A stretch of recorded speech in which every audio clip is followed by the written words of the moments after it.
नमस्कार साथियों, मेरा नाम है अजय सिंह शेखावत और आप देख रहे हैं ENN भारत, जहां हम रवीश कुमार से लेकर मिलित टाइम्स तक सभी रिपोर्ट्स आपको दिखाएंगे और उसका निचोड़ आपको बताएंगे। तो चलिए साथियों, बिना समय गवाए शुरू करते हैं रिपोर्ट्स का निचोड़। सबसे पहले रवीश कुमार अपने YouTube चैनल में कहते हैं, भारत चीन रिश्तों में दिखावे से ज्यादा हकीकत छिपी है। सीमा विवाद 5 साल से जस का तस है और व्यापार में भारत चीन पर भारी निर्भर बना हुआ है। SCO सम्मेलन तस्वीरों और बयानबाजी तक सीमित रहा, ठोस समाधान कहीं नहीं दिखा। अमेरिका और रूस की परछाई हर बातचीत में मौजूद रही। निष्कर्ष यही है कि जब तक बराबरी और भरोसे की नींव नहीं बनेगी, हाथी और ड्रैगन का डांस सिर्फ कल्पना ही रहेगा। बात करें अभिसार शर्मा की, तो अभिसार शर्मा अपने YouTube चैनल में दिखाते हैं कि पंजाब के खेत पानी में डूबे हैं, लोग छतों पर खड़े हैं और डर से कांप रहे हैं। ट्रैक्टर से लोगों को बचाया जा रहा है, शहर पानी में समा गए हैं और खतरे के बाद बीमारियों का डर मंडरा रहा है। हजारों एकड़ फसल बर्बाद हो चुकी है, लोग बेघर हो गए हैं, लेकिन पंजाबी एक दूसरे की मदद कर रहे हैं। कलाकार और नेता अपील कर रहे हैं, मगर सरकारें चुप हैं। मगर जनता अपने दम पर इंसानियत बचाने में जुटी हुई है। पुण्य प्रसून वाजपेयी अपने YouTube चैनल में कहते हैं, भारत पाकिस्तान की दोस्ती आज भले ही नामुमकिन लगे, लेकिन वैश्विक हालात नए संकेत दे रहे हैं। SCO जैसे मंचों पर दोनों देशों का रूस और चीन के साथ बैठना अमेरिका और यूरोप के लिए चिंता का कारण है।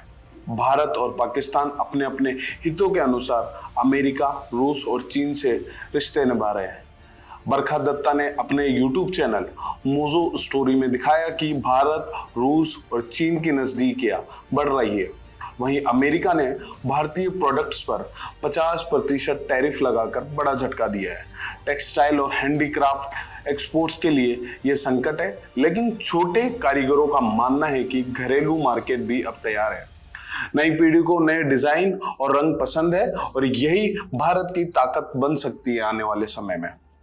अरफा खानुम शेरवानी ने अपने YouTube चैनल में दिखाया कि गांव-गांव में अब लोग समझ रहे हैं कि ये सिर्फ कोई वोट नहीं, बल्कि पहचान और नागरिकता का सवाल है। राहुल गांधी की यात्राओं ने कांग्रेस को नई ऊर्जा दी है और SIR NRC पर चर्चाएं हर गली मोहल्ले तक पहुंच गई है। गरीब और अल्पसंख्यक वर्ग सबसे ज्यादा चिंतित है, क्योंकि अधूरे कागजात उनका भविष्य रोक सकते हैं। बात करें सत्य हिंदी की, तो सत्य हिंदी के एक प्रोग्राम में दिखाया गया कि प्रधानमंत्री नरेंद्र मोदी 28 महीने बाद मणिपुर जाने वाले हैं। मई 2023 से जारी हिंसा में सैकड़ों लोग मारे गए, हजारों बेघर हुए, लेकिन PM चुप्पी साधे रहे। विदेश दौरे पर और चुनावी रैलियां जारी रही, मगर मणिपुर नहीं गए।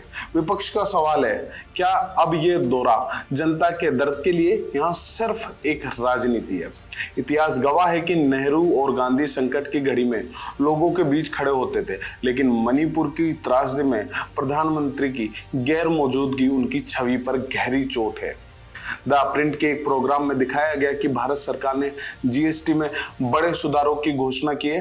आम आदमी की जरूरत की चीजें जैसे तेल, साबुन, टूथपेस्ट, दूध और रोटियां अब सस्ती होगी।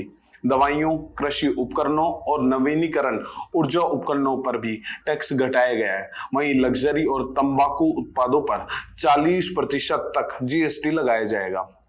डिकोडर के एक प्रोग्राम में दिखाया गया कि भारत की विदेश नीति भावनाओं पर नहीं, संतुलन पर टिकनी चाहिए, जो कहीं ना कहीं सत्य भी है। अमेरिका से तनाव और चीन रूस से नजदीकी दोनों ही अवसर और चुनौती है। चीन पाक रिश्तों पर सतर्क रहना जरूरी है, मगर टकराव समाधान नहीं है। 25 साल में भारत अमेरिका रिश्ता उतार चढ़ाव के बावजूद मजबूत हुआ है। बात करें द वायर की, तो द वायर के एक प्रोग्राम में दिखाया गया कि मोदी सरकार अपनी विदेश नीति का पर्सनल डिप्लोमेसी बताती है, लेकिन हकीकत अलग है। अमेरिका से तनाव, चीन से विवाद और पाकिस्तान से टकराव ने भारत को मुश्किल में डाला है। गलवान के बाद भी मोदी जिनपिंग की हंसी को मास्टर स्ट्रोक बताया गया, जबकि भारत को मजबूरी में चीन की ओर झुकना पड़ा। अमेरिका की इंडो पैसिफिक स्ट्रेटेजी में बिना पारदर्शिता शामिल होने से चीन और रूस के साथ संतुलन बिगड़ा है। ऑल्ट न्यूज के एक प्रोग्राम में दिखाया गया कि लालू यादव का एक पुराना वीडियो सोशल मीडिया पे वायरल है, जिसमें वो कांग्रेस गठबंधन को हारने के लिए बताते हैं। जिसे मौजूदा बिहार चुनाव से जोड़ा जा रहा है, जबकि ये बयान 2021 उपचुनाव का है जब आरजेडी और कांग्रेस अलग अलग लड़े थे। भाजपा इसे महागठबंधन में फूट बताकर हमलावर है। मिलेट टाइम्स के एक प्रोग्राम में दिखाया गया कि पंजाब में बाढ़ से लाखों लोग बेघर हो गए और हालत बेहद मुश्किल है। सरकारी मदद नाकाफी है, लेकिन मेवात और देश भर से लोग ट्रक भरकर राशन और चारा भेज रहे हैं। मस्जिदों से अपील कर बच्चों से लेकर बुजुर्ग तक चंदा दे रहे हैं और राहत सामग्री गांव-गांव पहुंच रही है। सिख समाज मुसलमानों का शुक्रिया अदा कर रहा है। अगर आप इन सभी पत्रकारों के वीडियोस देखना चाहते हैं तो इनके वीडियोस के लिंक डिस्क्रिप्शन में है, लिंक पर जाकर आप इनके वीडियोस देख सकते हैं। अगर आपको हमारी विश्लेषण और खबरें पसंद आए तो सब्सक्राइब करें, वीडियो को लाइक और शेयर करें। ENN भारत पर हम आपको आगे भी ऐसी सच्ची और निष्पक्ष खबरें पहुंचाते रहेंगे। धन्यवाद।